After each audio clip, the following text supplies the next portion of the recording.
I denne film vil vi vise, hvordan du eksporterer og importerer en mail ved at bruge Thunderbird. Først vil vi vise, hvordan du eksporterer en mail.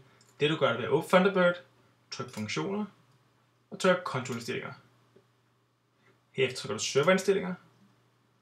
Og under meddelelsesopbevaring vælger du her at trykke gennemse og vælge den mappe, hvor du ønsker, at din mail skal eksporteres til. Så tager jeg skrivebordet, åbner en ny mappe og kalder den Thunderbird. Herefter trykker vi åbn og OK.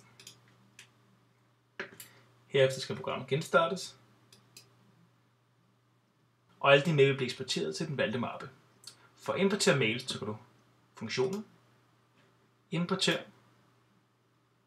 vælger mail og trykker næste, hvorefter du vælger, hvilken udbyder du ønsker at importere fra.